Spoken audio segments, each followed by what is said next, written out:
Nami I'm one of the people aba misleadeka ngemfundiso ngoba namhlanje kunalaba abantu abashumayela ivangeli labantu lika mphikuKristu abanye they are not aware ukuthi bashumayela lona balishumayela nje ngoba balamkela kwabanye belamkeliswa abanye wagcina umuntu eseshumayela into angayazi ukuthi yini kanti ivangeli elinsindiso lize ngoJesu umuntu usindiswa amkelisa umoya ongcwele bese holwa yini Izwi.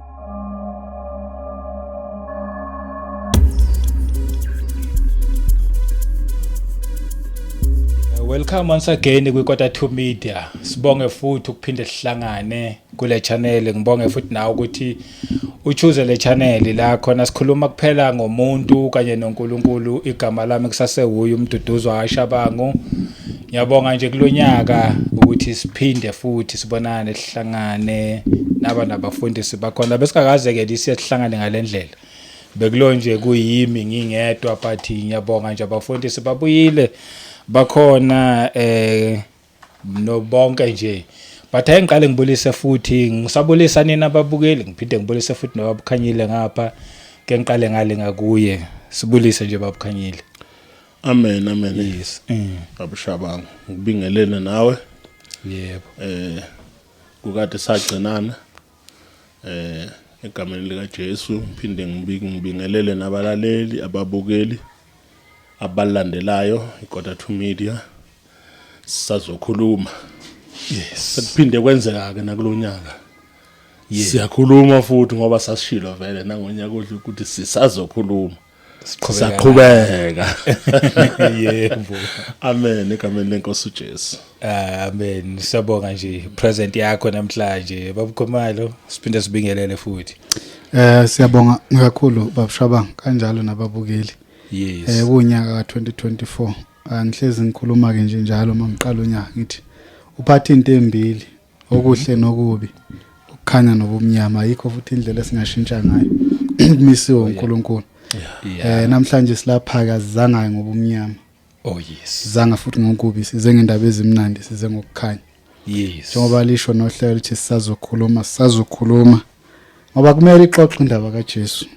Ngoba emangaxoxwanga abantu ngeke bayazi. Mabe ngayazanga abantu indaba kaJesu ukuphila okuphakade ngeke babe nakho. Kuzoba inkinga lokho. Uqinisile ngoba yena ngeke eze azokhuluma futhi. Kodwa uthembe abantu ababekile emhlabeni. Seleza wafika wayixoxa sethi ngishiya nani. Yebo. Silapha ke siqhubeka lapha sishiya khona. Hayi, siqhubeka lapho. Useselapho nje ukuthi siqhubeka lapha sishiya khona. Ke sizwe namhlanje siphathele iziphi indaba ezimnandi ngoba usushilo vele wathi niphethe ezimnandi. Zithini eza namhlanje? Yebo, siphethe nje indaba ezimnandi. Yes. Kodwa ngenxa yesikhathi esikusona kakhulukazi okwethu sekuqwashisa. Oh yes. Sekuqwashisa ngezathu ukuthi abantu abaningi sebeyalazi ivangeli. Ngoba abantu abaningi bayazi ngoJesu. Abantu abaningi bayakholwa kodwa abantu bakholwa izinto ezingekho. Ngibe kanje sekunendida esikhona ekukholweni. Ingakho sifuna ukuthi sithi ivangeli lika mphikuKristu izwi lika Sathane. Ihloko lesesihamba ngaso namhlanje esithi ivangeli lika mphikuKristu izwi lika Sathane. Okay. Siyazi ngevangeli lika Jesu. Siyazi ngezwi lika uNkulunkulu. Kodwa ngathi awusekho umehluko kahle. Sekucishe kube ngathi kuyafana manje ngoba sekunaloko kungenile. Kungena ngasese kuzifundo. Kulivangeli nakho. Kodwa kusile lika Kristu lika mphikuKristu. Okay. Kuhamba ngezwi lika Sathane. Oh okay. Sothola lo mehluko namhlanje. Kodwa futhi sifisa kakhulu ukuthi aphakame uJesu ngoba into eyenza ukuthi sikhulume kanje ngoba sifuna ukuthi ivangeli lika Kristu nezwi lika uNkulunkulu liphakame. Yes. Kungami kufana kanti akufani. Ngoba ukhona umehluko phakathi kwevangeli lika Kristu nezwi lika uNkulunkulu. Kanjalo nevangeli lika mphikuKristu nezwi lika Sathane. Khona umehluko. Sivele singenene kuyona. Vele yes. No siyabonga babushabanga mhlawumbe siqale la endabeni njengoba sokhuluma nje ngezinto ezimbi sokhuluma ngevangeli nezwi. Okay. Yeah so ngiyangathi ivangeli nezwi. Yeah ivangeli lika mphikuKristu izwi lika Sathane. Oh okay. So lezi zinto lezi zihlukile. Ivangeli igama lethi ivangeli ngegospel bathi it's English bathi it's a gospel. Baleli igama leli sithe ukulibheka lithathelwe egameni lesiGreek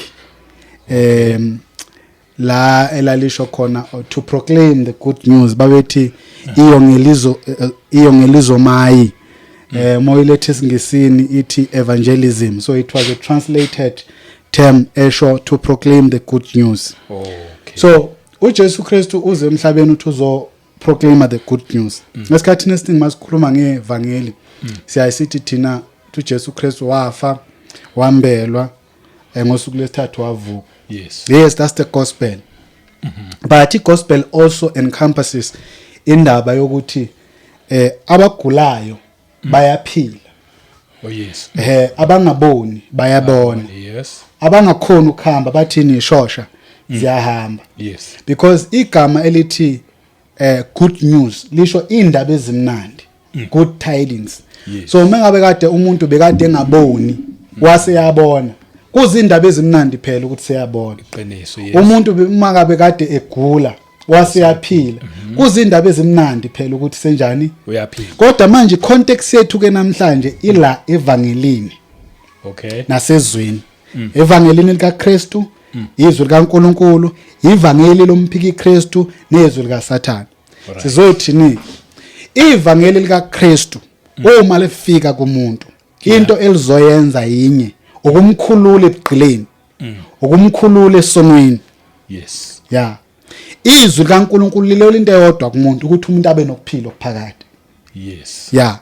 Kodwa leli ivangeli likaMphikuKristu lilwela ukuthi umuntu angasuke esonweni.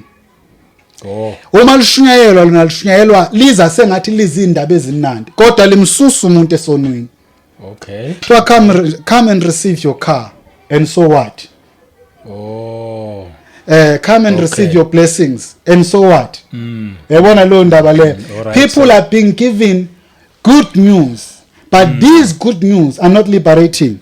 Yes. As bakhululi abantu because they are being backed up by izwi likaSathane elilwela ukuthi umuntu akangakhululeki esonweni akangaphumi ebugqileni kuthi phila la emhlabeni uphile kahle impilo kahle impilo enhle basho njalo babukhanyile bathi impilo enhle uphile kahle la emhlabeni kodwa mawufa nakho you don't get to see uNkulunkulu awubona umbuso kaNkulunkulu. Now the reason why sithi lento iyivangeli sithi kaMphikuKristu is because yinto eshunyayelwa phakathi ebandleni. So iumoya kunomoya odrivayo lento. All right.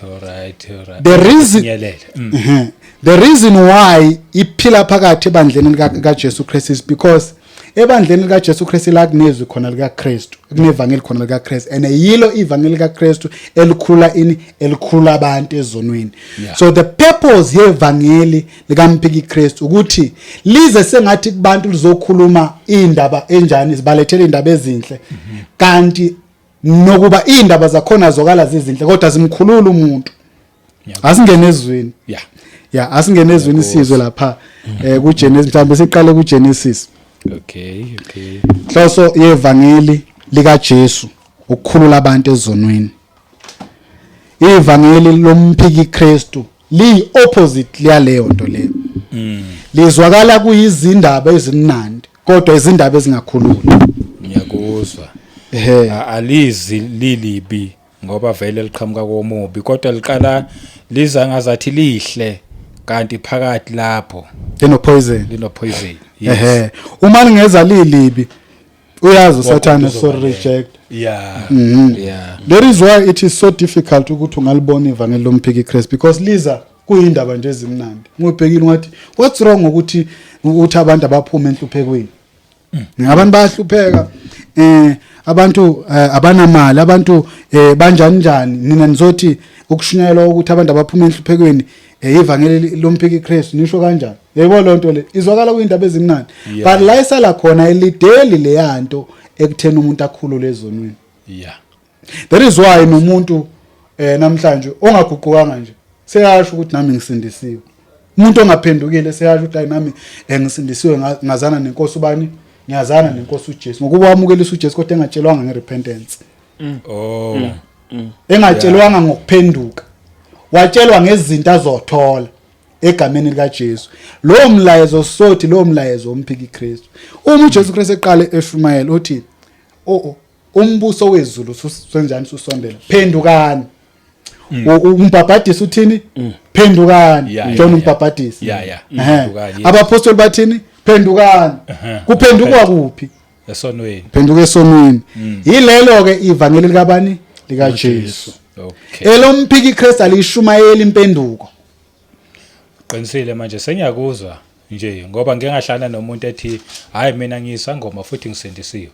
Yeah, sizokhuluma ngaloko impela. Ngeke ngahlangana. Okay, sizokhuluma ngaloko impela. Uthi nali ivangeli lomphikuKristu lithi mthathu uJesu kodwa into zakho ungayiki. Yebo lonto. Yeah. Lithi lokhu oyiko awujiki kuko.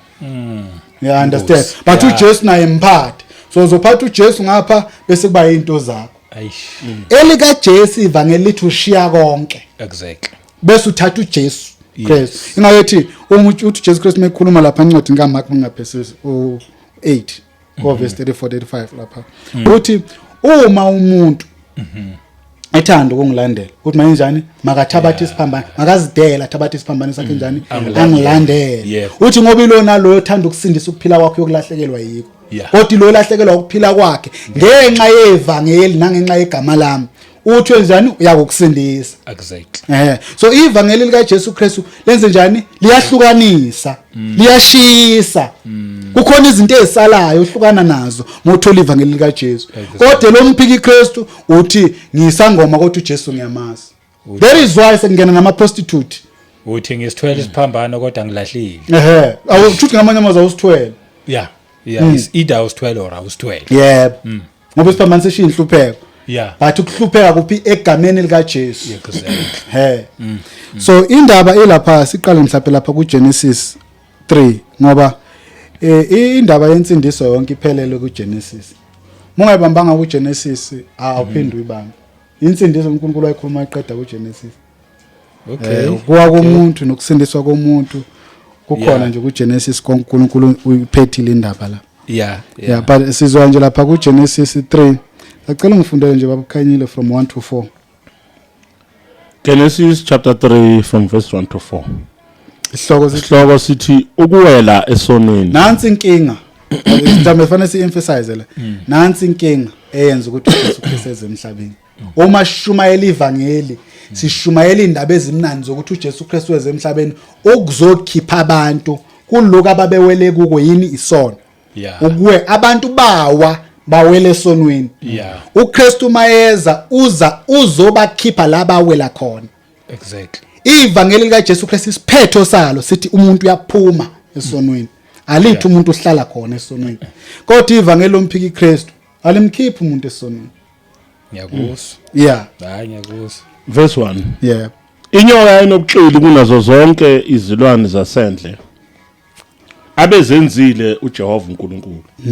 Yathi kowesifazane ngempela uNkulunkulu ushilo yini ukuthi ningadli emthini yasensimini na? Owesifazane wathi enyokeni singadla izithelo zemithi yasensimini kepha ngezithelo zomuthi ophakathi nensimu uNkulunkulu ushilo ukuthi ningazidli ningazithinti ukuba ningafi. Inyoka yathi kwesifazane anikufa nokufa kepha uNkulunkulu uyazi ukuthi mhlani izidla kuyakuvuleka amehlo enu nibe njengoNkulunkulu nikwazi okuhle nokubi. Okay, cela ume lapha. Kunezinto engifisa si-underline la. Ivangeli lomphikuKristu alisebenzi ngaphandle kwezwi likaNkulunkulu ngoba liyivangeli. Usathana yekho into akhona ukuyiqala. Mangayiqala kuyabonakala ukuthi ayile vele yimbi nje from the beginning. Ngizoyenza example njengokuthakatha. Okay. Vele kube kuphi nje from the beginning. Okay. Izinto ezaqala usathane le. Njengokubulala umuntu. Exactly. Vele kube kuphi nje from the beginning. I understand. So uma into izofanele ibukeke sengathi yinhle akakwazi ukuyiqala. Okay. Fanele ivele kuNkulunkulu bese thatha le kaNkulunkulu eyitwister. Bese iletha sengathi nayo leyayilethayo yini yiyo. Bathi ngifuna sizwe la. Kunevangeli elikhona lelishunyayelwayo. Kunezwi elikhona eliphumayo. Ukhuluma uSathane ngezwi lakhe. Ushumayela ivangeli. Hence sizothi ivangeli likaMphikuKristu nezwi likaSathane. Ithi incwadi laphana ku2 ku1 ithi yathi kowesifazana kushinyoka ngempela uNkulunkulu ushilo yini ukuthi ningadli emthini yasensimini na hayi ukuthi inyoka yazi ukuthi uNkulunkulu ushilo lento yazi kahle kodwa izibuza sengathi njani ngoba inobuqili ufuna ukuzokhohlisa umuntu but ngifuna sandalanye lokho iquestiona izwi likaNkulunkulu uNkulunkulu wayeshilo kumuntu uthanga sidle isihlahla sokwazi okuhle nokubi mhla yasidla uzokufa nokufa umuntu that kwakuyizwe lelalivele kubani kuNkulunkulu yes so uma umphikuKristu efika ufika thatha izwi likaNkulunkulu but he will always question it. There is why sinabazalwana abaningi kangaka namhlanje abaquestion izwi likaNkulunkulu. Oh yeah. Hayi ngabe uNkulunkulu ngempela wayesho ukuthi mayethi hey ivangeli likaMphikuKristu abanjani elethwa abantu abalalela izwi likaSathane. Hayi ngempela khona abanye abantu basaza ikhuluma lento le baquestion ukuthi uJesu Kristu uyisi. Sikhuluma kakhulu lonto le. Ayisesikhuluma baquestion abanye baquestion ukuthi uJesu Kristu uNkulunkulu. Hey Ebona indaba yini because they are listening to the wrong voice. They are listening to the word of the devil. Now they are starting to evangelize nomukushumayela in ivangeli likaMphikuKristu. Ivangeli likaMphikuKristu ngaso sonke isikhathi liquestiona izwi likaNkulunkulu li reverse izinto uKristu Jesu azenza.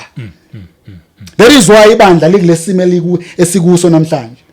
Because the spirit Antichrist started over kwaseqala kwashunyayelwa manje ivangeli elengasile likaKristu kodwa elibukeka sengathi linge likaKristu exactly ufuna ukuhamba kakhulu okay so now sizothi abazalwana babe careful likhona ivangeli elibukeka sengathi likaKristu kodwa akusele likaKristu and elinethembiso ezinhle lizwakala kamnandi yes ngoba phela ivangeli isho indaba ezimnandi esiwayo sithi sifuna ukukhuluma ngayo lento iyivangeli ngoba isho indaba ezimnandi to hayi uzokhululeka nje ezonweni zakho uzokhululeka enhluphekweni yakho but muthi elandela lento ayikhulumi ngokuphila after this life okuyinto uJesu Kristu ayezele emhlabeni ukuthi sibe nokuphila okuphakathi yes sisindiswe ezonweni zethu uthi uJesu Kristu njengalokhu uMose aphakamisa inyoka ehlanga kanjalo ndodana kumele njani iphakanyiswe ukuze ilona loyo okholwa yiyo abe nokuphila okuphakathi so kufanele kuphakanyiswe uJesu hayi kuphakanyiswe izinto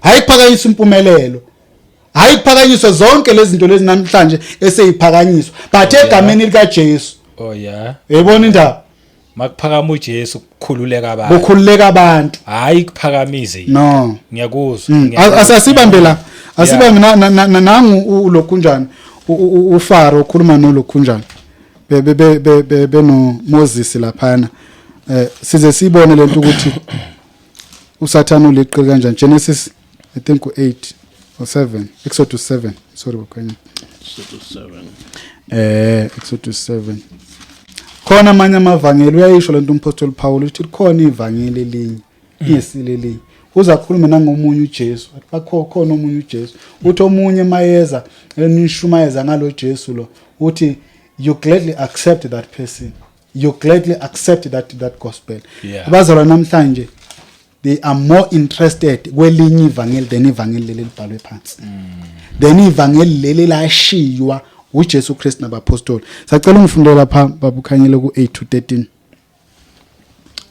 chapter 7 8 to 13 yes uJehova wakhuluma koMose noAaron wathi xa uFaro ekhuluma kini ethi zifakazeleni ngesimangaliso uyakusho kuAaron ukuthi thatha induku yakho uyiphonse phambi kaFaro ukuze iphenduke inyoka oMose noAaron bangena kuFaro beza njengalokho uJehova ebayalile uAaron waphonsa phansi induku yakhe phambi kaFaro naphambi kwezinceku zakhe yaphenduka inyoka khona uFaro wabiza izihlakaniphi nabalumbi izanusi zaseGibhithe nazo zenze njalo ngemlingo yazo.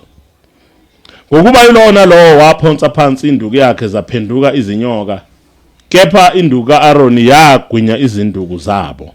Okay, cela ume nje lapha. La into engifuna siunderstand ewa. uNkulunkulu uthuma uMoses noAaron ukuthi ayokukhulula abantwana baIsrael eGibhithe. Yes. Ngifuna sanda la indaba yokukhululwa.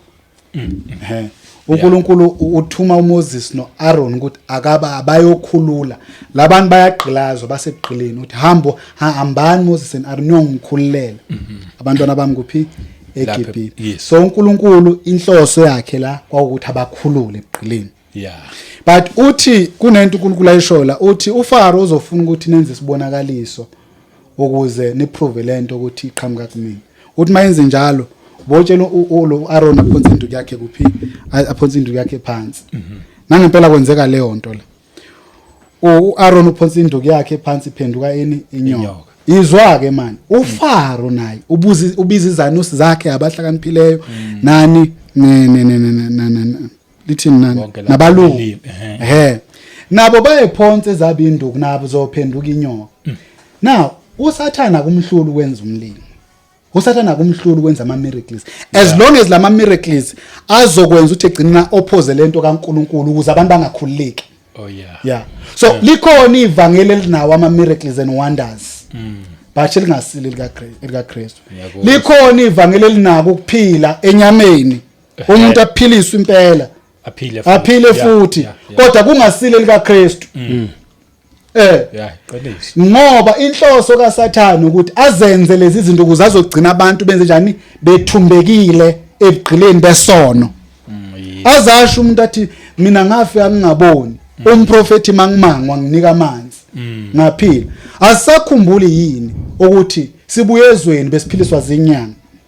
Siphile sibuye ezweni besiprofetwa izangoma. Zisitshela indaba zethu. Why mase sisongena la ekukholweni sihambe ngalo moya besihamba ngawo sesezweni asiwulahlile still sihamba ngawo nyakuzo singakhona ukuhlukanisa ukuthi as much as ngitholile ukuphila lapha but lento egcineni iyangitshela ngenkululeko esonweni kuthiwani ngokukhululwa kwami noma ukuhlukaniswa kwami nesono kuthiwani ngokulahlwa kwezono ngoba phela kumele ivele indaba ekutheni umuntu uyakhululwa ezonweni njengalokho la eveza indaba uNkulunkulu ukuthi hamba ongikhiphela abantwana bami kuphi eGibhithe ebegqileni uJesu wezela ukuzokhipha abantu egqileni besono. Yes. So ivangeli likaJesu malishunyayeliwe umuntu ehlukana nesono. Yeah. Umizwi kaNkulunkulu likhulumile umuntu uyahlukana nesono. Kodwa ivangeli likaMphikuKristu alimhlukanisa umuntu nezono zakhe. Lingamnika lize limnika imali. Yeah. Abe rich ahlale kahle kodwa engahlukanile nesono. Ngiyakuzwa. Yakuzwa futhi ngendlela osho uma uyichaza la even namhlanje basesekhona abantu abathi sizokuza uma ngabe wenza izimangaliso. Ayithi noAaron kwafanele ukuthi makuthiwa yenza isimangaliso aphonsa induku phansi. Namhlanje bakukhona abantu abathi sozwa kangcono uma ngabe kunezibonakaliso izimangaliso ezenzakalayo. Then khane ngathi solandela. Kanti ezinye njengobusho futhi uyikhulumile uqedile. Ezinye zalezo imangaliso lezo zibuya komubi. Abantu bayephika ke lento bathi uSathana kanakwenza okuhle. Usathana kanakwenza imangaliso. Abazi kwenzakalani. Indaba le yinde. Othi mhlawumbe selapha siThessalonians. Abazi abantu abakhuluma bengamazi uSathana ukuthi we are dealing with a mastercraft being here. Uma kuthiwa inyoka yayiqili akhulunywa ngobuqili iqilanyana nje ukwakuba uqile ngempela uSathane unawo amandla okwenza lezi zinto noma ukwenza imangaliso na incwadi lapha abaseThessalonika besibili ufunda from Thessalonica besibili chapter 2 bakukhanya hayi gcineni okaNkulunkulu yikho kuyogwinya konke lokho bomnyama yikho kuyogwinya konke egcineni njalo nje kodwa bazalwane kumele baqaphele ukuthi likhona leli ivangeli libusa kakhulu ekhathini zanamhlanje ivangeli lomphikuKristu elidudulwa ngemuva behind kuleli ivangeli khona izwi kaSathane ngoba khona abalishumayela leli ivangeli but they are being told instructed and directed by the devil himself. Yeah. And lelo vangela libakhulula abantu. Cela ngifundele from 5 sizophela lapha yana ku 12 ngoba ngifuna izwakale kahle. uThessalonike besibili chapter 2 from verse 5. Yeah. Anikhumbuli yini? Ngifunda isihloko. Yebo ngasifunda. Ukufika kwenkosi kuyakwandulelwa ngokufika komuntu ongenamthetho. Yayizwe indaba ethini? Le nkosi ekhulunywa ngalo kufika uJesu. Lithi before uJesu efika kuzondulelwa futhi kuzofika kuqala. Injani? Umuntu ongenamthetho. Yebo. So uJesu Kristu ake ubuya mphikuKristu engavelanga. Kufanele avele. Yebo, silindele ukuthi avele mphikuKristu bese sazi ukuthi inkosi siyabuya. Yeah. But lo muntu lo ubizwa ngokuthiwa umuntu ongenawo umthetho. Okweza abazana bekhuluma namhlanje bethi asilazi kanjani bathi asikho phansi komthetho asilandwanga ngomthetho asiphili ngomthetho. Yeah kukhona bese beyihlanganisa ukuthi nje umzalwane umuntu ongenamthetho. Umzalwane akusuka umuntu ongenamthetho. Ivangeli lithi umzalwane umuntu ongenamthetho ivangeli lomphikuKristu. Umthetho asikho phansi kwawo kodwa sinawo ukithi. Yeah, ngithatha up le. Angenaso isivumelwano esisho yasisho mhlambe babukhanyile cela ubambe nje ngesandla lapho ngoba ngifuna isikhulumela into abazothi abazona besemakhaya bese bethi bayikhandele lento. Yebo lonto le. Hebrews. Nayi incwadi yayisho le indaba yezivumelwano. Isivumelwano esisha sikhulu kunesidala. Isivumelwano esisha sikhulu kunesidala. Esidala. Ngifuna sibambe indaba umthetho uzosebenza kanjani lezivumelwano esisha ngoba sikuso lezivumelwano esisha. Bazana bathi asinawo umthetho ayikho lonto. Umthetho sinawo. But asikho phansi kwawo. Siphansi kwegrace is a dispensation. It's like apartheid and democracy. Now we are under the democratic dispensation. Asekho under apartheid dispensation. So ilento ikhuluma ngama dispensation indaba yegrace nani nomthetho. Abantwana baIsrael babe phansi kwe dispensation yomthetho. Mawona ubulawo. Igrace dispensation yakhona noma wona ubulawo unikwenye chance. Yes. But awuthi umthetho awunawo. Still ukhona wona. Yeah, wona ime ngabe uthi umthetho awukho. Wona ngani ngoba liphela isono ukweqa nomthetho. So mangathiwa wona ngani mangabe umthetho awukho. Yeah, ngoba ngeke uthi angisenamthetho noma ngabulala nginamthetho. Kumthetho kaNkulunkulu noma ngayitshontsha nginamthetho. Kumthetho kaNkulunkulu uthi umuntu angaphini. Akusinto nje ehle emoyeni. Kumthetho kaNkulunkulu ukuthi umuntu akangafedi. Akusi into esicabangele yona. Kumthetho kaNkulunkulu ukuthi umuntu angabulali. Yeah. Akusinto abantu abahlala phansi isigungu esikhulu noma iParliament ehlala phansi asifanele umthetho obuya kuNkulunkulu. Kumthetho kaNkulunkulu ukuthi umuntu akangahahi. Ukhalela izinto zabanye abantu. Uma ukwenza lokhu yisona. Ngabe leyo nto ayisafuneki. Kumthetho kaNkulunkulu ukuthi asinabo abanye asingabi nabo abanye uNkulunkulu ngaphandle kaNkulunkulu yena yedwa. Uma uJesu Kristu esifela esinika umusa wathi sesingaba nawo yini abanye uNkulunkulu? The answer is cha. So kwenzakalani? Sinawo umthetho.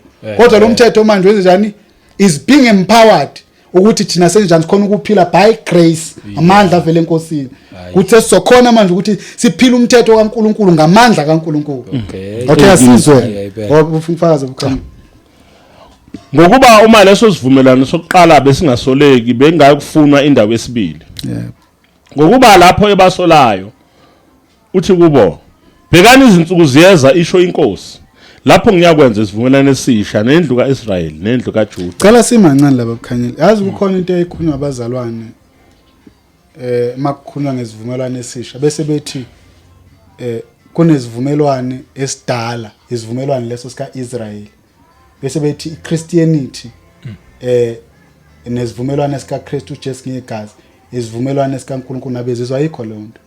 Ngifuna nje namhla ukukhuluma lana into engekho uNkulunkulu akakaze enze isivumelwano nabantu bezizwe kodwa abantu bezizwe bathola umusa ngoIsrael noJuda ngoba uAbraham ila kuvela khona uIsrael noJuda uNkulunkulu ayikhethele khona ini isizwe thina we were engrafted by grace.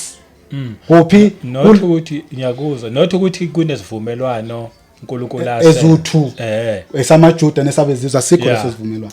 Umuntu uma ekhuluma leyo nto leyo ukhuluma ivangeli lomphikuKristu ena akalifundi izwi yeah akakazi uNkulunkulu akekho umuntu oweziza uNkulunkulu akafika kuyena athi ngizokwenza isivumelane nawe uthi uNkulunkulu mayikhuluma noAbraham uthi Abraham ngawe izizwe zonke zomhlaba zizobusiswa abantwana umuntu okholwayo ungumntwana kaAbraham ngokukholwa thina singena ngokukholwa ezivumelaneni uNkulunkulu athe lezivumelane esisha ungayiphinda nje ukuthi ibheka ngiza izinsuku ziyeza isho inkosi lapho ngiyakwenza izivumelane esisha nendlu kaIsrael nendlu kaJuda singenaphi thina lapho but lezivumelane ekukhulunywa ngasi lesi sikusona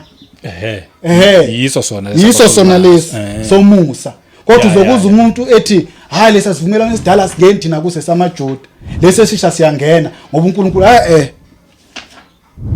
lezivumelwane lesi esisha senziwe noIsrael noJuda kodwa manje owezizwe seyangena naye enizivumelane somusa kithi sonke hayi ukuthi amaJuda kusebenza umthetho ukuthi kusebenza umusa nakuona amaJuda lesi sivumelane somusa okay umthetho uze noMose iqiniso nomusa kuze noKristu Jesu kahle after uJesu then kwangena isivumelano lesi somusa uJesu uyoze naso lezivumelwano uma ethi uma ethi leli gazi lani lesivumelwano esisha when umJuda akusena mJuda akusena mGreek man ayini uqediwe abantu abafuna ukukhuluma indaba yokukholwa bayibuyisele kwisivumelwano esidala igcina ibadida noma sekubuzwa kuthiwa manje okay mawusho ukuthi uNkulunkulu usazobasindisa ngomthetho amaJuda noma kwesivumelwano esidala then kwenzakala ngamaJuda asindiswa manje asindiswa ngesivumelwano esisha nakusazomela khishwe isivumelwano esisha ayofaka kwesidala ayisahambi ngobuJuda indaba kaNkulunkulu isivumelwano esisha kumele si-emphasize indaba sikhulu kunesidala ngoba kufa inkosi ngoba kuphuma igazi likaNkulunkulu manje kunabantu abafuna ukuphakamisa isivumelwano esidala ezifa amaJuda ayi special kanjani ngingafanga umuntu la kufa uNkulunkulu kuza indodana kaNkulunkulu yazokufa kwaphuma igazi yahlupheka inkosi ukuze sinosozalo enxebeni how can lezivumelwano sibe sincane ngoba amaJuda they are missing a big deal here right but asiqhubeke lapha ku9 babukhanyile isivumelwano esisha kungenje ngezivumelwano engasenzayo nawoyise mhla ngibabamba ngesandla ukubakhipha ezweni laseGibhithe ngokuba abahlalanga esivumelwaneni sami nama ngibanakanga isho inkosi ngokuba ileso esisivumelwane isivumelwane engiyakusenza nendlu kaIsrael emva kwalezo zinsuku isho inkosi ngiyakufaka umthetho yami engqondweni yabo cela umancane babukhanyile siyawuzwa kumthetho umthetho uzofaka kuphi engqondweni uma iqhubeka ithini ngiyilobe ezinhlizweni zabo ngibe nguNkulunkulu wabo bona babe ngabantu bami kuthi umthetho uzofakwa kuphi engqondweni bese ulotshwa kuphi enhlizweni hayi ngeke sibe nawo there is why leli verse lithi yebo khanya ngafaka hayi ukuthi ngeke sibe nawo umthetho awusekho phansi kwawo kodwa ukithi ukuphi senqondweni wabhalwa enhlizweni umuntu ehamba azi ukuthi uNkulunkulu akafuni ukuthi ngiphinge hayi ukuthi fanele njengoIsrael lokufunda incwadi kuthiwa yabona uphingile njengoba uphingile uIsrael mangabe kumasinagogo lezindlanyana ezincane abekhonzela kuzo ama-Saturdays right noma beye tempelini lapho basuke bavulelwe ini bavulela ama-scrolls lama-scrolls ayi nomthetho kaNkulunkulu befundelwa wona njalo bekhunjuzwa ngoba bengaphansi komthetho umuke waweqa lowo mthetho wawulandwa ufika ufundela isikole kuthiwa yabo phambanisa umthetho qongetshe usufile umthetho uthi manje akusahambi kanjalo awufundelwa umthetho wena ngokwakho uwedwa ngenxa yevangeli likaKristu unomthetho kaNkulunkulu ofakiwe nguNkulunkulu enqondweni yakho ngomoya oyingcwele wasuyabhalwa enhlizweni yakho ukhona umthetho kodwa uzoza bezweni bethi umzalwana kanamthetho nangokwemvelo nje kunalento abayenzayo uma bezojaja umuntu yabona ingane eunderage ayisidonsi isigwebo iyathathwa iyowasha mhlamba ama-clinic iyoshanele enkantolo izindlu zombuso yabona nje umfana wami esemncane wakwatshontsha amalent chocolate lapha ko Shoprite azange bambophe bamtshela kufanele alethwe abazali aya azaqedele yonto but masedlule to a certain age eseyi-adult mawuya lapho ubhekana ngqo nenkosi enkantolo igweba ngathi yake yakubizwa yazokutshela ukuthi ungabobulala ngoba usuyawazi ini umthetho la manje noNkulunkulu uma esinikeza uJesu faka umthetho engqondweni ingakho umntana omncane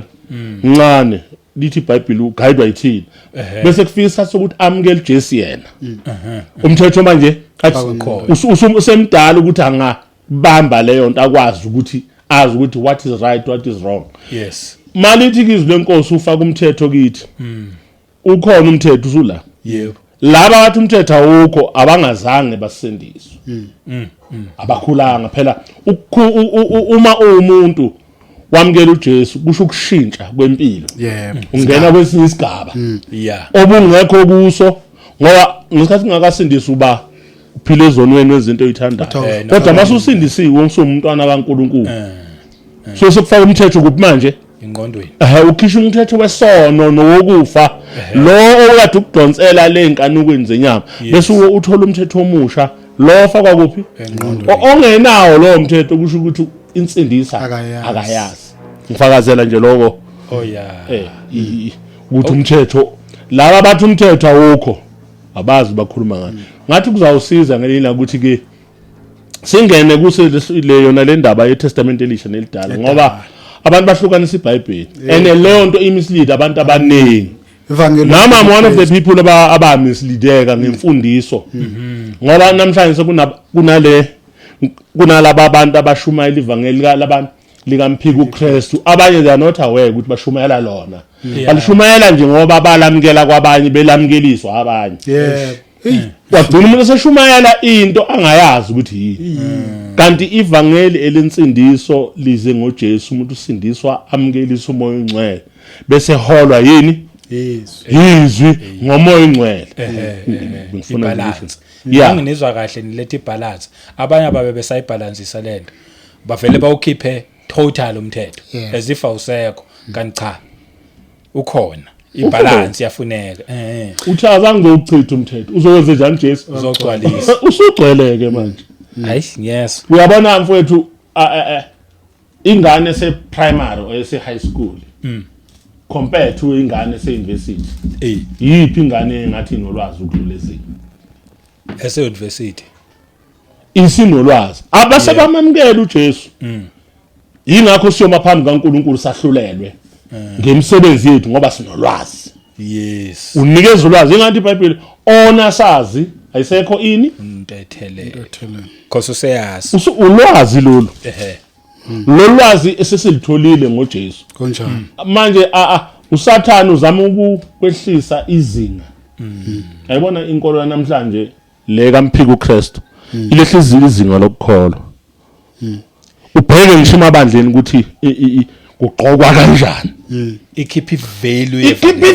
evangeli because sekunevangeli manje elinye manje lika mphikuKristu elibhekwa izwi likaSathane yebo hayi qhubeka kanye ubheke ngisho inkonzweni indlela okugqoka ngayo uma ungathi hayi umzalwana akagqoki kanje bathi uza nomthetho uza nomthetho uyabhekisiswa kanti izwi lenkosi liyachaza nasezwini agqoke kahle lize lichaza especially abantu besifazana abahla sometimes abangagqoki ngendlela nakhona besetshenziswa ubani uSathane ukuze kwenzeke injongo yakhe ngoba uyazi Sathane ukuthi umuntu wesifazana uphafu kanjani ngakuphi mayenzani nomuntu wesilisa ingakho abantu besilisa bancintsha izwi bancintsha ukungamamkela uJesu ngoba nakhona uyazi ukuthi once abantu besilisa bengamukela uJesu basindiswe insindiso ingahamba kanjani nabantu besifazana uyazi nabo usebenzisa ini ubuqili yibo labasefaya enkonzweni ngoba namhlanje ivangeli seshinyelwa ngobuqili nezifundo angenze example mina bengisaba nanokudlula kuleli verse lithi owesifazana ngimvumela owesifazana afundise mina mangifunda ngidlula masinyana ngoba ngiyazi ukuthi linika inkinga manje mina ngoba mina ngiyathi ivangeli lishunyayela emabandleni ivangeli lobuqili lokweqa amavesi nokungalaleli lento uNkulunkulu uma bebona ukuthi lento eshiwo uNkulunkulu iyabehlula bese beyayithalalisa beletha isifundiso esizo esizowenza ngathi kungconywana abazani bafeel comfortable mabenza kanje ube comfortable kanti insindiso ayizinini ukuthi ube comfortable wena fanele insindiso yenza ukuthi uNkulunkulu athi comfortable mayebona mina abone mina uNkulunkulu umuntu mayebona mina fanele abone uJesu yes amen aze ngithanda lento ifakaza uJesu Kristu uthi akezange uzochitha uzogcwalisa manje lapha ku Matthew 5 wayefuna sithinte ngoba size yalokhu njani uthi ku17 ningathi ngize ukuchitha umthetho nabaprofeti izwake ukuthi umthetho nani nabaprofeti bapha abaprofeti akhuluma ngabo khuluma ngoMalaki khuluma ngoMika ukhuluma ngoIsaya uJeremiah bonke right uthi ambachithi labo baprofeti uzathi mekhuluma nabaJuda uthi labo bafakaza ngami uthi imibhalo lenihlolayo ninifakaza ngaye uJesu Kristu but uthi lana akayichithi imilo kunjani umthetho nabaprofeti uthi kodwa uzuzwe njani uzogcwalisa now iyaqhubeka kakhulu but ngifuna silapha ku21 uthi nizwile kwathiwa kwabasendulo ungabulali bekuwumthetho lwami uthi njani ungabulali izwa ukuthi uthini uJesu phansi kwegrace right yilo nalo obulalayo uyakuba necala kuphi lokwahlulela izwa ukuthi uthi kepha mina ngithi kini yilo nalo ukuthalela umfowabo uyakuba necala lokunjani lokwahlulela nosho kumfowabo ukuthi silima uyakuba necala lonjani emphakathini nosho ukuthi siwula uyakuba necala lokulahlwa kuphesogweni uyaqinile ngempela akusumthetho lo uJesu Kristu usuqinile so umzalwane usuqinile uthi ngizogcwalisa nini awubulalanga ke dala bekuthiwa nje azange ukhiphe umphefumulo manje akusekho about ukhiphe umphefumulo wambuka wesifazane uphingile wamkhangala bekumele ulale naye manje sekuthi ukumbuka nje yabona akashiyanga ngaphandle komthetho umzalwane akusuma umuntu ongenawo umthetho sumzalwane lo umzalwane umuntu onawo ke impela futhi umthetho futhi uyawuthanda umthetho kaNkuluNkulu there is why umaqala iParliament lithi thina siphasisa abortion kwalo abazalwane why babelo because banomthetho kodwa bona namhlanje abazalwane yibo sebekhulumela uabortion ngani kunevangeli likaMphikuKristu elingenile being backed by Izwi abantu nangisindisiwe kodwa nje abortion ivunyelwe siku democracy ayikho phela democracy la ikholwe ake sibuyele kule ncwadi abaseThessalonika singaze siphelele isikhathi amen Dumisani Lika chapter 2 yebo suku 6 ngaqala ku5 nje anikhumbuli yini ukuthi ngisekhona yini nganitshela lokho na senikwazi ukumbambezelayo ukuzambulwe ngesikhathi sakhe ngokuba imfihlakalo yokungabi namthetho isiyasebenza kuphela ukuze kudediswe yena obambezelayo manje okay yezwa ku17 uthi ngokuba imfihlakalo yokungabi namthetho isiyasebenza yabona ukuthi lokungabi namthetho kunemfihlakalo ekhona lento oboyisho babukhanyile uyazi usathana mayisusa lezi zinto ezimayelana nomthetho kwenzakalani ngumuntu umuntu becomes something else because umuntu uba iorder noma umuntu uba ngathini uba neform ngenxa yomthetho kaNkuluNkulu uma umthetho kaNkuluNkulu ungenawo you become disformed uma ngoba izwi likaNkuluNkulu liwumthetho izwi nje likaNkuluNkulu inkosi izwi lenkosi liwumthetho uma uNkulunkulu meke wathi nje ungamdluli la sekuwumthetho lo andiqinisile yebo isho njalo nezwi kaNkuluNkulu izwi likaNkuluNkulu ngoba uyinkosi liwumthetho so konke akushoyo uNkulunkulu uma thina singakwenzi saqumthetho ilento ke eshaya abazalwana namhla bacabanga ukuthi umthetho le fanele lapha ku coded law kaMoses fanele ubhaya ilokhu ngana ama commandments no konke uNkulunkulu angakufuni akushila ukuthi akakufuni lokho kuumthetho ukuthi uNkulunkulu lento umthetho kaNkulunkulu akayifuni la anginathi size sisho emakhaya ukuthi hazi umthetho wami mina ngizwana nomuntu odelelayo why uzothi umthetho wakho ubhalwe usunjile umthetho wakho ngizwana nomuntu ophaphayo umthetho wakho because it's umthetho vele ibekayo inqumayo wena noNkulunkulu nomthetho into ayishilo ini umthetho izwakele lithi ngokuba imfihlakalo yokungabi nawo namthetho isiyasebenza kuphele kuze udediswe yena obambezelayo manje ubani obambezelayo umoya ongcwele siyazi kodwa imfihlakalo yasiqelile operator yokungabi namthetho njengoba uyibona namhlanje ke isisabalele kangaka kuthiwa enkonzweni ungaqoka noma yini umuntu esifazana ungaqoka noma ibhluku ungaqoka noma isicephu bathi bese kubuza omama bathi nibukani ingane nobaba bese ubuza umbuzo amehla wani masobuza thibo ngoba akekho umuntu ogqoka isicephu engaboni ogqoka isicephu futhi lesicephu lesi sisenzani kubantu amabela ahleli ngaphansi ama cleavage ba hot ngempela izinqu uthola abanye nama hips bafaka izinto ezibapinyayo babenza lezi zinto zabo manje zikala yonke into bese kubangathi manje masuthi wayigqoka kanje bengathi wena uye enkonzweni yobheka abantu besifazana yabona ke bese bethi bafuna nomama so bayeka kanjani ngoba hayi uthi sifuna omama sinenkinga nento engalunganga singabantwana baNkulunkulu ngenxa yomthetho kithi asikhulumi ngenxa awunamadoda amenze engasile siyakhuza njengoba ushilo khanya amadoda asikhathini ngiyabona njengoba sila asinankinga ukuthi sivale yonke into kodwa abantu besifazana banenkinga ngokuvala yonke into yibo umzimba wawo ogesi umoya we-antichrist uthina sivale yonke into asinankinga bese kuba ngathi uhlulwa yimini thina noma singakhumula akekho umuntu esimastructure attract umuntu ngothi uhambela lapha uqibela that's why sikhona ukuhamba siqimbile yashisa kodwa umuntu osimame kunamaphatho omeke wabona kwenzakala enye into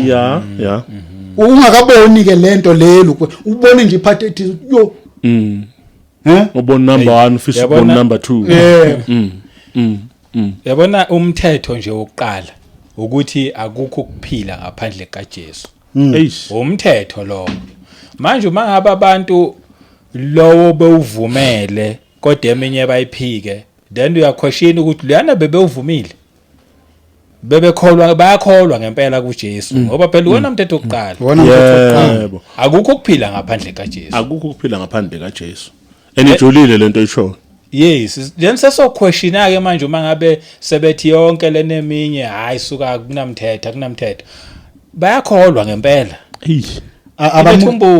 abamukelanga uKristu okuyena lento ayisho umpostoli khona omunye uJesu kukhona omunye uKristu ongasuKristu owumphikuKristu so uma umukele lo mphikuKristu vele izinto zikaKristu oyiqiniso akathandisisi kahle njengomthetho mhlawumbe ukhanyelo lapha kumaRoma 8 usizwe lento uKristu akeze empilweni yomuntu ngaphandle komthetho akeze ngawuphethe uKristu sengisho uKristu nje umoya engcwele akeze empilweni yomuntu efike ngenamthetho ngaba kasiphe lo uNkulunkulu cela ungifundele u8 chapter 8 verse 1 and 2 kanjalo okholwa usindiswe kulahlweni ahambe ngokukamoya yezwa ivangeli likaJesu lithini lithi okholwayo usindiswa kuphi ekulahleni ahambe ngokukamoya wawele esonweni ahambe ngokukamoya ungaqhubeka kanjalo akusekho ukulahlwa kwaba kuKristu Jesu ngesingiyaqhubeka ithi abangasahambi ngenyama kodwa bahamba ngomoya leli balishintsha ngaqhubeka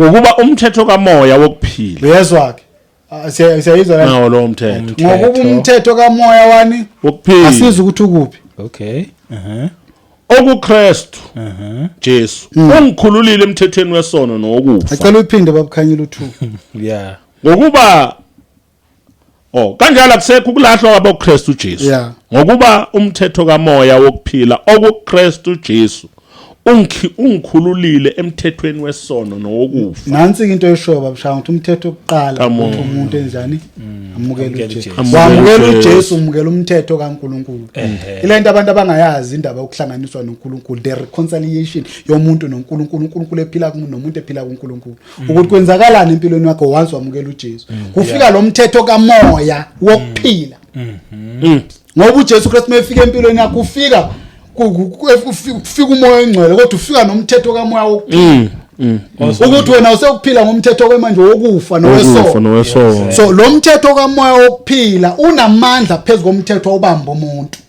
okumthetho wesono nokufa mawufika umkhulule kulomthetho omdala wesono nokufa bese umfaka emthethweni wokuphila kamoya mawufunda uThixo cela ufundele u10 khona kulo ncwadi sokuza ukuthi uthini u10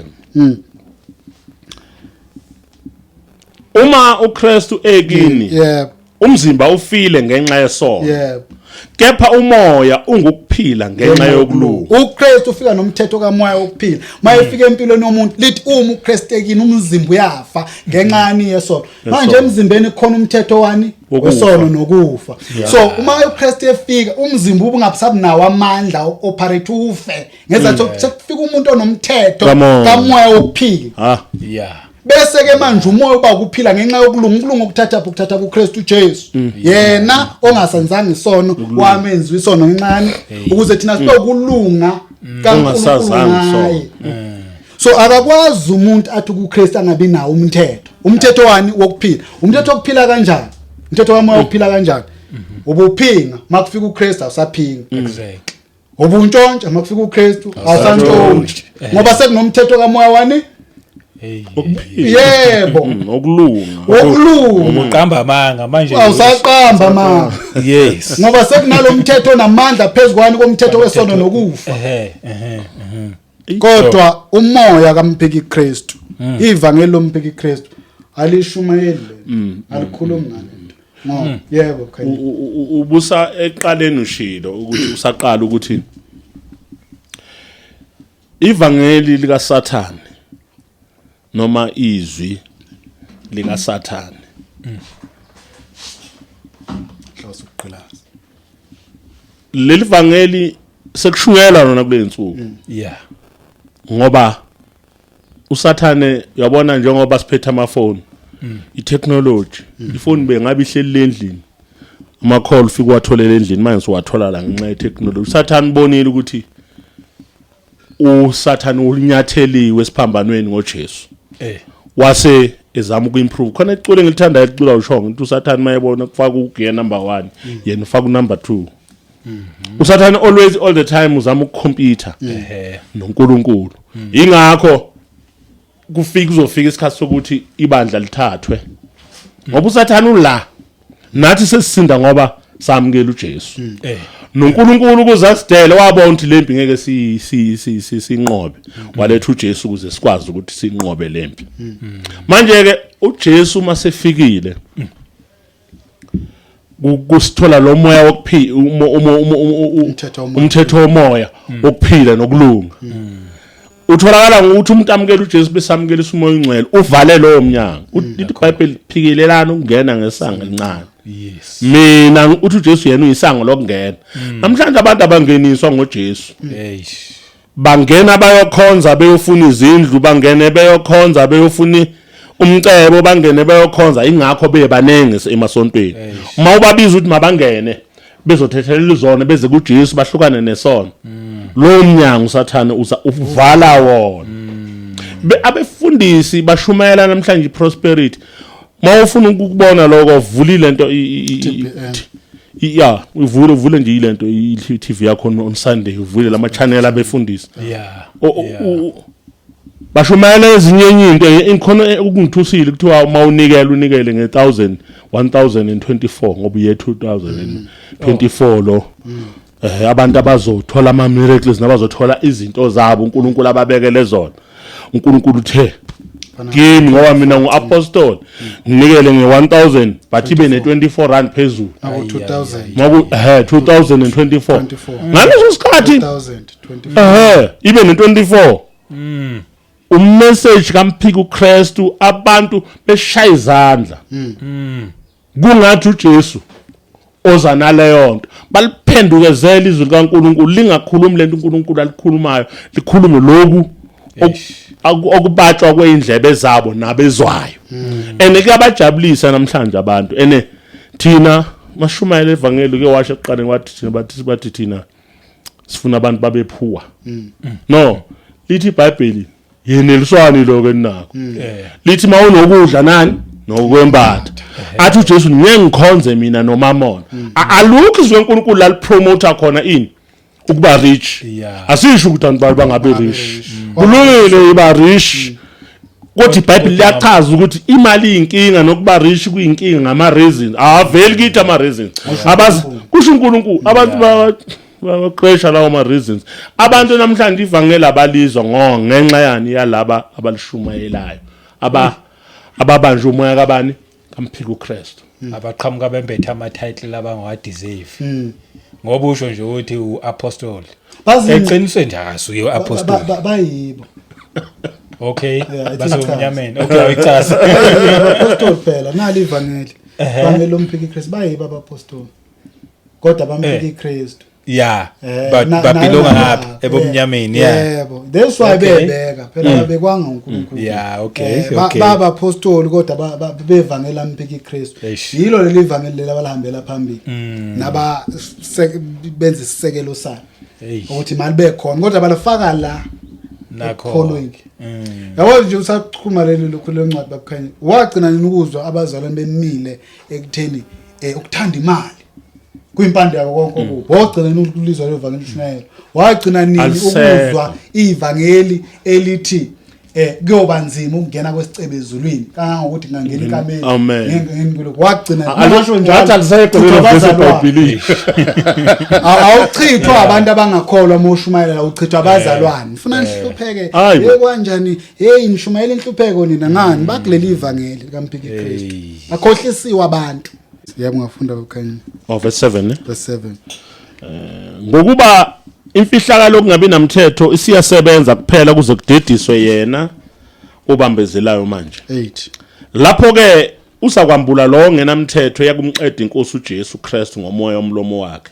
Imchithe ngokubonakala kokufika kwayo. okay Lo okufika kwakhe kungokusebenza kukaSathane ngawo onke amandla nezibonakaliso nezimangaliso zamanga nangayo yonke inkohliso yokungalungi kwababhubhayo ngenxa yokuba bengavumanga ukuthanda iqiniso ukuze basindiswe ngalokho uNkulunkulu uyabathumela amanga okuduka baze bakholwe ngamanga ukuze bonke abangakholwanga iqiniso benamela ukungalungi balahlwe. yebo siyayizwa nje lapha kulokhu njani ku9 ithi lo okufika kwakhe kungokusebenza kukaSathane ngawo wonke amandla besithi nezibonakaliso nezimangaliso zamanga zizoba khona lezi zinto zizoba khona izibonakaliso kodwa ezamanga njengezanuse zikaFaro kwaba izibonakaliso lezo kodwa ezamanga zaba khona ilokhu njani izimangaliso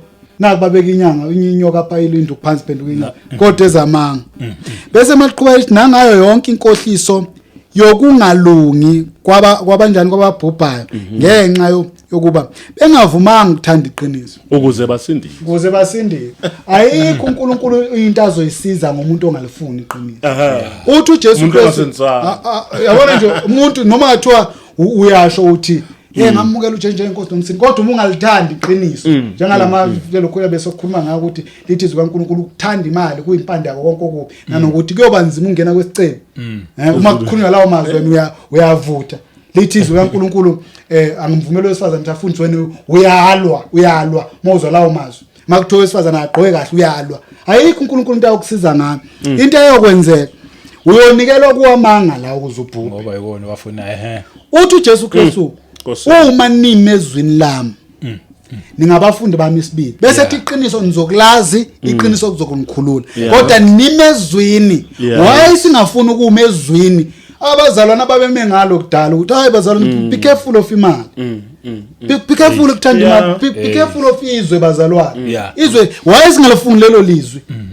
so lazi kanjani iqiniso bese sikhululwa kanjani that is why sinaleli ivangeli esilishumayelako namhlanje lelo lingasikhululi ngoba lisikhulule livangeli lomphikuKristu ngoba sisuke kuphi ezwini likaKristu iqinisa silazi bese ethi uJesu Kristu kuJohn 17:17 uthi baba bangcweliswe ngezwi lakho izwi lakho lini izwi likaNkulunkulu liqiniso yile elingcwelisayo manje izwi likaNkulunkulu liqiniso lubani liuKristu uthi uJesu Kristu mina ngindlela neqiniso nokuphila ingakho babukhanyile utheni obekusho wena babulukhunjana uthi umthetho oqala ukumukela uJesu uJesu umthetho kaNkulunkulu yena uqobo uma sesinaye siyazazi indaba zikaNkulunkulu ukuthi zimi kanjani ngoba sesinomthetho kaNkulunkulu oyino yizwi likaNkulunkulu ophila kithi bese kuba uyiwona mihla namalanga osifundisayo ngeindaba zikaNkulunkulu usitshela ngoNkulunkulu athi uJesu Kristu akekho ongazuyise kuphela yini owazuyise kuphela yini nale indodana ethanda umama so siyambulelwa uyise ukuthi uthandani mihla namalanga ngoKristu kithi ongumthetho kaNkulunkulu usasho njalo Nceku ngikhumbula uphendula khona usisi bomphendula lapha ku TikTok lotha siyeke le ndaba le abazana bake bayame kancane ngendaba ya yokushumayela ubungcwele iya manje ngithintwa yiloko ukuthi le ntombazane beyithini ila maqhubeka ukhaya iyalwa ngizama ukuthi le ntombazane ilwela ukuthi kungashunyelwa ngobungcwele abazana bake bame ngale ndaba yokushumayela ngobungcwele kanti sibizele kuphi manje ibe ngcwele ngoba uNkulunkulu engcwele manje lena ubufakazi bamakholwa akhiqizwa yini ishumayelo kaMphikuKristu ehamba noSathane phakathi kodwa bese begxeka ukuthi wena oshumayela ubungcwele ulwa nabantu noma ubukela abanye ngathi abekho ngcwele wena uzenza ngcwele senza ngcwele uyabona manje sibuyele emuva manje iBhayibheli lithi singcwele manje bengcwele ngokuba yena engcwele obani afanele bengcwele yithi sijike kuvele futhi khona abasalana abanjani abalwa nokuthi umuntu angabi ngcwele akwenza sense bangaba kithi baphuma kithi kodwa ukube bebe ngabanga kithi bebeyohlala nathi so manje njengoba bengahleli nathi bavele obala manje ukuthi laba akusiba bakithi angivale ngale matsinyana ngiyabona ufuna lapha ku 1 Thessalonians chapter 4 ithi verse 3 ngokuba lokhu kuyintando kaNkuluNkulu ukungcweliswa kwenu ukuba nidede ebufebeni angiphindi ngokuba lokhu kuyintando kabani verse 3 ka chapter 4 okay yeah ngokuba lokhu kuyintando kaNkuluNkulu ukuba ukungcwelisa kwenu ukuba nidede ebufebeni u7 bese ethi ngokuba uNkulunkulu akanibizelanga amanyala kepha akasibizelanga amanyala kepha wasibizela ebungcweleni why umzalwane uthi asingashumayela ubungcwele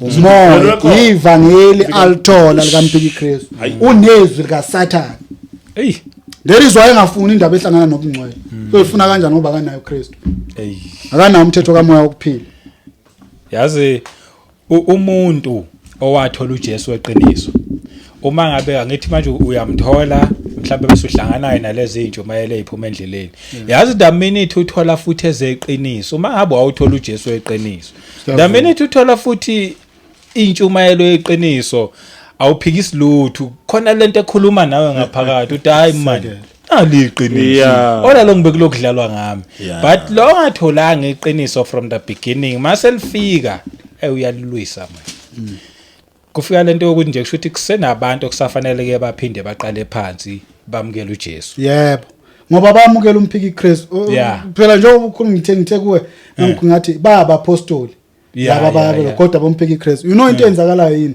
bafike babeka isisekelo empilweni yomuntu and lesekelo lento isho ukukhuluma ngaso ngesikhathi mengabe kwabeka isisekelo sikaKristu noma ungakhohliswa endleleni kodwa makubuyizwe likaKristu kuvuka le yanto esisekelo nokuthi hayi lento ngiyayazi yasekhaya kodwa mengabe empilweni yakho kwafika wabeka isisekelo sikaMphikuKristu akunzi noma ulizwe iqiniso bayahlulela abakhona iqiniso ngaso sonke ikhathi ayihlali lento izathi mengabe khona into edlile ephalaze sakhe mawuphuza something ngathi ngabuyisa khona into engekho right within yourself so nalaba apostoli njengoba bebiza ngaba bayibo kodwa babeka isisekelo sikaMphikuKristu into eyenzakala so uthi ukuhlangana nomuntu othi wazala noJesu ukusindisiwe mothi niyakhuluma uyeza uthi man anikhuluma into eyodwa ngani kunesisekelo eswrong esabekwa abapostoli bakaMphikuKristu ushilo umpostoli Paul wathi kuyovuka naki njengalokho kunabaprofeti sovuka abafundisi bamanga abafaka ngasese ifundise ibhubhisayo zafakwa kwabanye bame esisekelweni samanga abasendisiwe